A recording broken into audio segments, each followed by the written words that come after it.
Hello and welcome to Dynamic Study. Today I will discuss about UGC net paper 2 political science और मैं आज political science के एक बहुत इंपॉर्टेंट टॉपिक जो है पीसा एक्ट इसके बारे में मैं डिटेल दिखाऊंगी। क्या है पीसा एक्ट? ये पंचायती राज इंस्टीट्यूशन को एक्सटेंड करने की बात करता है टू शेड्यूल्ड एरियाज। तो पीसा एक्ट का फुल फॉर्म है panchayat extension to scheduled areas. मतलब हमारे देश में जो पंचायती राज एक्ट बनाया गया था 1992 में 73 अमेंडमेंट एक्ट के द्वारा, वो भारत के सभी राज्यों में एप्लीकेबल थी, लेकिन कुछ शेड्यूल्ड एरियाज को छोड़कर वहां हम पंचायती राज प्रतिष्ठान एस्टेब्लिश नहीं कर सके। सो उसको एस्टेब्लिश करने के लिए हमने ये एक्ट बनाया है। सो देखते हैं आज के लेक्चर को। ओके, तो स्टार्ट करते हैं। सो पीसा एक्ट ऑफ 1996। सो पीसा एक्ट 1996 में आया है। ऑब्वियसली पीसा जो एक्ट है वो हमारे 1996 में ये एक्ट पास हुआ है। सो किससे द्वारा पास हुआ है? ऑब्वियसली ये गवर्नमेंट ऑफ इंडिया के द्वारा ये एक्ट पास हुआ है। ये एक एक्सटेंशन एक्ट है। हमारे देश में जो पंचायती राज इंस्टीट्यूशन एक्ट है, पंचायत इंस्टीट्यूशन एक्ट, उसको ये एक्सटेंड करता है।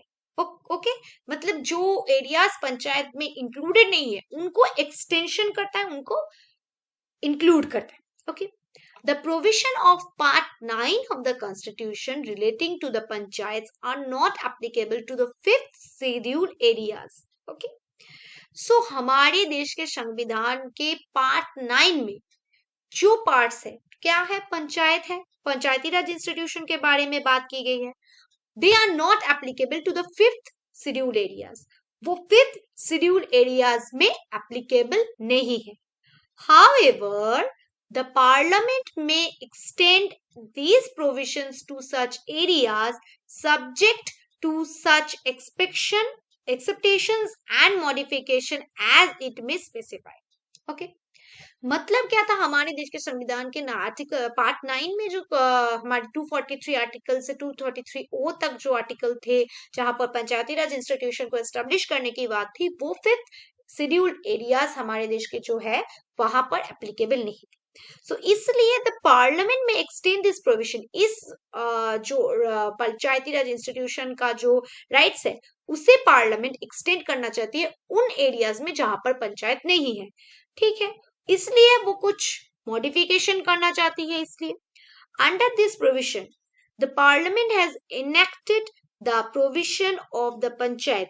इसलिए क्या करना है? वो एक्ट करना चाहते हैं provision of the panchayat, panchayat को ऐड करना चाहते हैं। Extension to the scheduled areas, जो शेड्यूल्ड एरियाज है, फिफ्थ शेड्यूल्ड एरियाज में जो एरियाज है उनमें पंचायती राज सिस्टम को इंक्लूड करना चाहती है।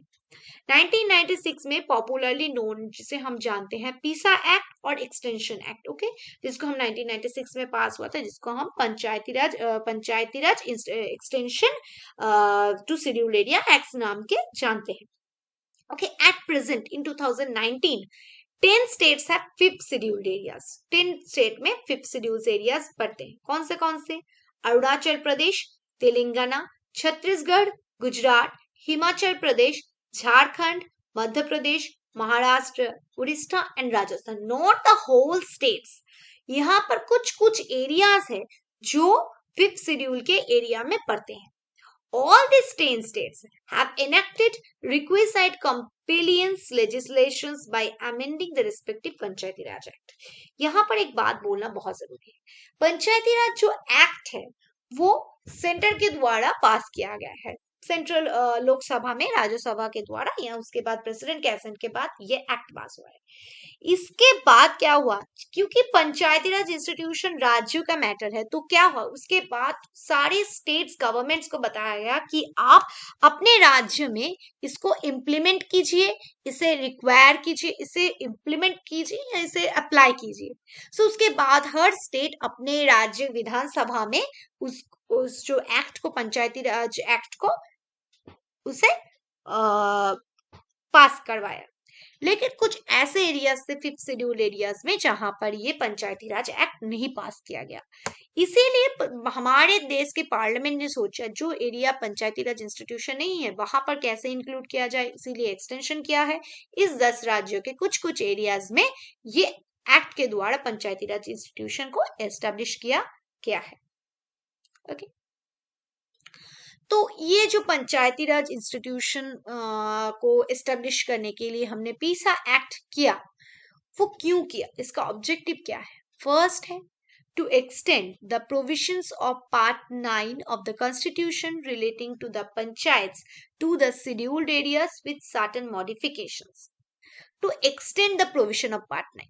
पार्ट 9 के अंदर जो प्रोविजंस है, मतलब पार्ट हमारे देश के संविधान के कॉन्स्टिट्यूशन में पार्ट 9 में जो एरियाज है उसे extend the provision of part 9, हमारे देश के कॉन्स्टिट्यूशन के पार्ट 9 में जो चीजें हैं, मतलब पंचायत है, सो उसको और एक्सटेंड करने के लिए कहां पर शेड्यूल्ड एरियाज में कुछ मॉडिफिकेशन किया गया है पंचायती राज एक्ट के साथ, और उसको मॉडिफाई करके इसे हमने क्या किया, इसको हमने मॉडिफाई कर हमारे जो पीसा एक्ट में इंक्लूड किया। और क्या कि इसके द्वारा हमने जो एरिया में पंचायती राज इंस्टीट्यूशन नहीं है एस्टेब्लिश करने की बात की। नेक्स्ट है to provide self rule for the bulk of the tribal population. Tribal population में जो लोग हैं उनको अपने आप को शासन करने का जो अधिकार है, सेल्फ रूल एस्टेब्लिश करने की बात की, मतलब पंचायती राज प्रतिष्ठान को एस्टेब्लिश किया गया और उसके द्वारा वो अपने आप को सेल्फ रूल करेंगे। Next, to have village governance with participatory democracy and to make the Gram Sabha a nucleus of all activities. So उन्होंने क्या किया, ग्राम सभा प्रतिष्ठा करने की बात की जहां से सारे गांव के सारे काम किए जाएंगे, सारे डिसीजंस लिए जाएंगे। So village governance with participatory democracy, village governance को पार्टिसिपेटरी डेमोक्रेसी मतलब गांव के जो शासन व्यवस्था है उसे एक पार्टिसिपेटरी, बहुत लोग यहाँ पर पार्टिसिपेट करेंगे, एक अंश ग्रहण मूलक गणतांत्रिक व्यवस्था प्रतिष्ठा करने की बात की जहां पर लोग आकर पार्टिसिपेट करेंगे, उनका मत देंगे, उनके वक्तव्य वो बताएंगे विलेज में क्या होना चाहिए नहीं चाहिए। Next, to evolve a suitable administrative framework consistent with traditional practices. जो वो ट्राइबल एरियाज में है, ऑब्वियसली ट्राइबल एरियाज में ट्राइबल लोगों के कुछ ट्रेडिशनल प्रैक्टिसेस है, उसके साथ सूटेबल एडमिनिस्ट्रेटिव फ्रेमवर्क को इम्प्लीमेंट करना, मतलब क्या क्या जो ट्रेडिशनल प्रैक्टिस रहेंगे उसके साथ जो एडमिनिस्ट्रेटिव प्रैक्टिस वो ट्रेडिशनल प्रैक्टिस के साथ क्लैश नहीं हो रहे, उन प्रैक्टिस को वहां पर इंप्लीमेंट करना, सूटेबल एडमिनिस्ट्रेटिव फ्रेमवर्क को इंप्लीमेंट करने की बात की जा रही है। नेक्स्ट है to safeguard and to preserve traditional traditions and customs of tribal communities. जो ट्राइबल कम्युनिटीज के लोग हैं उनके जो कस्टम्स है, उनके जो रीति रिवाज है, उनके जो रूल्स है, उनके समाज के जो नियम कानून है उसे प्रिजर्व करना, प्रोटेक्ट करना, उसको सेफगार्ड प्रोवाइड करना, उसको रक्षण देना, वो कभी ना मतलब खो जाए, उनका जो खुद का जो आइडेंटिटी है, एक डिफरेंट आइडेंटिटी है, वो कभी नष्ट ना हो जाए। Okay, to empower panchayats at the appropriate levels with specific powers conducive to tribal requirements. To empower panchayats, so panchayat को वो empower करना चाहते हैं at the appropriate level with specific powers conducive to tribal requirements.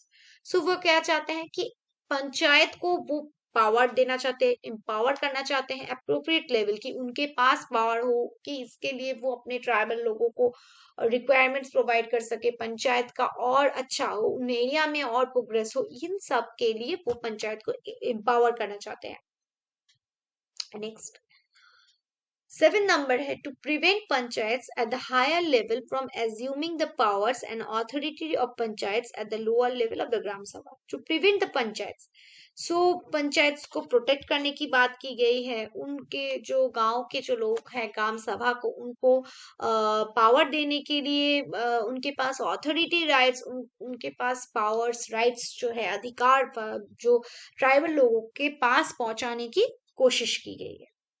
सो ये था पीसा act का objective. पीसा एक्ट क्यों बनाया गया है, सिर्फ पंचायत को एक्सटेंशन करने के लिए ही नहीं, वहां के जो लोग हैं उनको एम्पावर करने के लिए, डेमोक्रेसी के जो मेन बेसिक कंपोनेंट्स है जैसे decentralisation, power to the people, उसको पार्टिसिपेटरी डेमोक्रेसी को और प्रमोट करने के लिए ये किया गया है। नेक्स्ट देखते हैं। सो पीसा अबाउट पंचायत, ये पीसा एक्ट क्या है? ओके, ये क्या करता है? To promote local self governments in rural India. So हमारे देश में जो रूरल इंडिया, जो गांव के लोग हैं, वहां पर सेल्फ गवर्नेंस को एस्टेब्लिश करना चाहते हैं, वो अपने आप को शासन कर सके। 73rd अमेंडमेंट के द्वारा, जो हमारे देश में 73rd अमेंडमेंट हुआ था 1992, वहां पर भी हमने बताया था कि लोकल सेल्फ गवर्नमेंट को, रूरल इंडिया को और प्रमोट करना होगा, लोकल सेल्फ गवर्नमेंट के ऊपर पावर देना होगा। थ्रू दिस अमेंडमेंट, इस अमेंडमेंट के द्वारा क्या हुआ, three tier Panchayati Raj institution was made into a law. So इसके द्वारा हमारे देश में पंचायती राज इंस्टीट्यूशन को हमने 3 लेवल पे दिया है। एक तो जिला परिषद है सबसे ऊपर, उसके बाद ब्लॉक और सबसे नीचे ग्राम पंचायत मतलब Gram Sabha. Okay, so 3 tier Panchayati institution law में बन गया है। However it's applicable to the scheduled areas and tribal areas. So यहाँ पर हम जो पीसा एक्ट के द्वारा 73rd में कॉन्स्टिट्यूशन में जो था, उसको हम क्या कर रहे हैं, ट्राइबल एरियाज में अप्लाई कर रहे हैं। सो आर्टिकल कौन से हैं? ये था हमारा 243M, जो रेस्ट्रिक्टेड है, कुछ कुछ एरियाज में यही एप्लीकेबल होगा। After the Bhuria committee recommendation in 1995, 1995 में भूरिया कमिटी ने रिकमेंडेशंस दिया था कि panchayat extension to scheduled areas, PESA act 1996 came into existence for ensuring tribal self rule for people living in scheduled areas of India. Bhuria committee ने एक report recommendation provide की थी 1995 में, जहां पर बताया था कि पंचायत एक्सटेंशन को 1996 में वो आया, जो क्या करेगा, ट्राइबल पीपल को सेल्फ रूल करने के लिए उनके शेड्यूल्ड एरियाज में भारत में वो अपने आप को शासन कर सके। Okay, PESA concern the absolute powers of Gram Sabha, वो एब्सोल्यूट पावर प्रोवाइड करना चाहते हैं ग्राम सभा के, whereas the state legislature has given an advisory role to ensure the proper functioning of panchayats and gram sabha. So PISA conferred the absolute power. So वो क्या चाहता है, PISA एक्ट चाहता है ग्राम सभा के पास एब्सोल्यूट पावर्स रहे, जहां पर जो स्टेट लेजिस्लेचर्स हैं उनके उनके पास एडवाइजरी पावर हो, वो पंचायती राज के जो फंक्शंस है उसे प्रॉपरली कर सके, ग्राम सभा के उसे कर सके। The power delegated to Gram Sabha cannot be curtailed by higher level, and there shall be independence throughout. So the power delegated to Gram Sabha के पास जो पावर दिया गया है वो किसी भी हायर अथॉरिटी उसे कट नहीं कर सकती, वो इंडिपेंडेंट है, इंडिपेंडेंटली काम करेंगे। सो ये जो पीसा एक्ट है, इस is considered backbone of tribal legislation. Bharat में जो ट्राइबल कम्युनिटीज है उनके शासन के लिए ये बैकबोन की तरह काम करेगा, उन लोगों को प्रमोट करेगा, उनको प्रोटेक्ट देगा, उनका कल्चर को प्रमोट करेगा, प्रोटेक्शन देगा, उनको सिक्योरिटी प्रोवाइड करेगा। इसलिए ये एक्ट बनाया गया है। ओके, जिससे कि ट्राइबल लोग अपने आप को शासन कर सके, लेजिस्लेशन के अंदर वो घुस सके। PISA recognizes the traditional system of decision making process and stands for the people's self governance. So PISA जो एक्ट है वो रिकॉग्नाइज करते हैं the traditional system of decision making. वो क्या कहते हैं कि PISA रिकॉग्नाइज करते हैं the traditional system of decision making. PISA recognise करते हैं traditional system of decision making को, वो क्या करते हैं, रिकॉग्नाइज करते हैं। And stand for people governance, वो अपने आप को शासन करे, local government, rural government, people self government, इनके ऊपर ये पीसा एक्ट मेनली फोकस करता है। मतलब ट्राइबल लोगों के पास ये राइट्स नहीं थे, उन तक पहुंचाने की कोशिश की है। Okay, following power and function have been provided to Gram Sabha. So ग्राम सभा के पास कुछ राइट्स दिए गए हैं पीसा एक्ट के दौरान। क्या है? Right to mandatory consultation in land acquisition, resettlement and rehabilitation of displaced persons.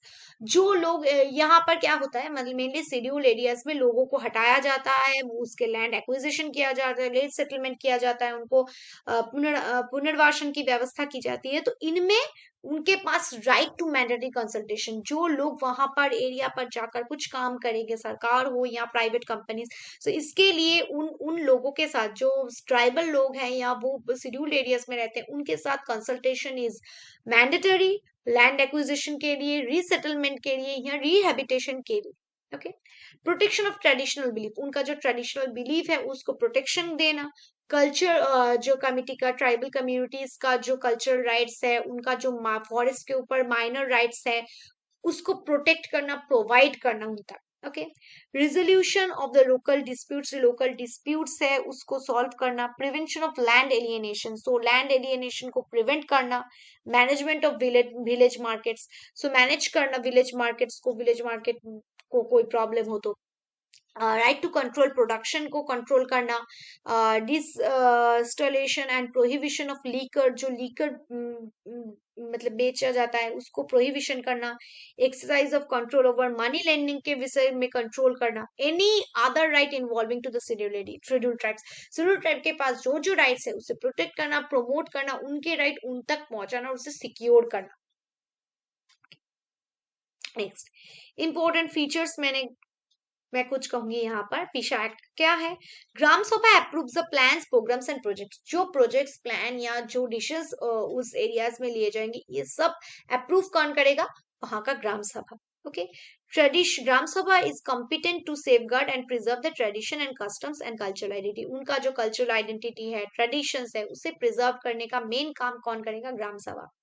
ग्राम सभा आइडेंटिफाइज करेंगे कौन बेनिफिशियरी होगा, कौन नहीं, किसको सुविधा देनी चाहिए, कौन नहीं। Okay. Gram Sabha is endowed with the ownership of MFPs. Okay. NFPS के ओनरशिप मतलब जो है वो डिसाइडेड करेंगे कौन? Gram sabha. Approval of utilization certificate in gram sabha, जो यूटिलाइजेशन सर्टिफिकेट है या बहुत सर्टिफिकेट्स हैं जो प्रोवाइड कर, वो सब कुछ ग्राम सभा करेंगे। रिजर्वेशन ऑफ सीट्स, कौन रिजर्वेशन के अंदर चाहिए, नहीं चाहिए, ये सब रिजर्वेशन ऑफ सीट्स करेंगे। ओके। नेक्स्ट, ग्राम सभा और पैल is consulted for land acquisition, मैंने जो बताया, लैंड एक्विजिशन के लिए, मैनेजमेंट के लिए, माइनर वाटर बॉडीज के लिए, कोई भी ग्रांट और लाइसेंस के लिए या माइनिंग के परमिशन के लिए, इन सब के लिए जो सब कुछ मैनेज करेगा कौन? ग्राम सभा। सब कुछ देखेगा कि लैंड एक्विजिशन हो रहा है या नहीं, कोई प्रॉब्लम हो रहा है या नहीं, मैनेज करेगा विलेज मार्केट्स को and other things. Okay. Next, so the state government is supposed to enact state laws for scheduled areas in consonance with this national law. So national law, मैंने पहले ही कहा था, national law बनाया है central government, जो पीसा है उसको अकॉर्डिंगली हर राज्य को अपने जिस जिस एरिया में शेड्यूल्ड एरियाज है, शेड्यूल्ड 5th शेड्यूल है, तो वहां पर आपको ये अपने स्टेट लेजिस्लेचर्स में इसे आपको इम्प्लीमेंट करना होगा या पास करवाना होगा। So this has resulted in particularly implementation of PISA. So जो PISA को implement करेगी, so the partial implementation has ocean to self governance in adversarial areas like Jharkhand में ये apply किया गया है, implementation किया गया है। Many experts have asserted that PISA did not deliver due to lack of clarity. ये कभी कभी implement नहीं हो पाया, किसी लोग सोचते हैं, कुछ बहुत सारे एक्सपर्ट, कि इसमें क्लैरिटी नहीं है, लीगल इन्फॉर्मेटिव नहीं है, ब्यूरोक्रेटिक अपैथी है, ब्यूरोक्रेसी का बहुत ज्यादा प्राधान्य है, पॉलिटिकल विल का एब्सेंस है, या पॉलिटिकल विल ही नहीं है, लोगों को इच्छा ही नहीं है ये हो, रेजिस्टेंस टू चेंज है, हायरार्की ऑफ पावर जो है वो रहना चाहता है कि पावर, इस सब चीजों के लिए वो सोच रहे हैं कि पीसा जो एक्ट है वो इम्प्लीमेंट अच्छी तरह से नहीं हो पाया। Next, social audits conducted across the state have also pointed out that in reality different development schemes were being approved on paper by ग्राम सभा। बहुत सारे काम है जो पेपर में ग्राम सभा के द्वारा पास हो गए, लेकिन एक्चुअली ये काम नहीं हुआ है।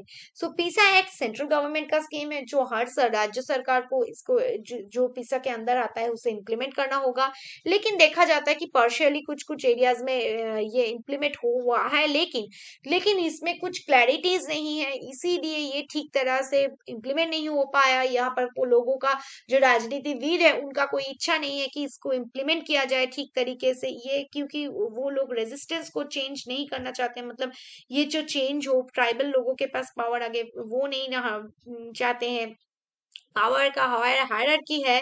और यहाँ पर देखा जाता है कि जो पेपर वर्क, बहुत ज्यादा पेपर में बहुत कुछ साइन किया जाता है कि बहुत सा डेवलपमेंट प्रोजेक्ट या बहुत कुछ होंगे, लेकिन अल्टीमेटली क्या होता है, अल्टीमेटली यहाँ पर ना कोई भी प्रोजेक्ट्स असली में इम्प्लीमेंट नहीं होता, डिसीजंस मेकिंग अल्टीमेट हम नहीं देख पाते हैं।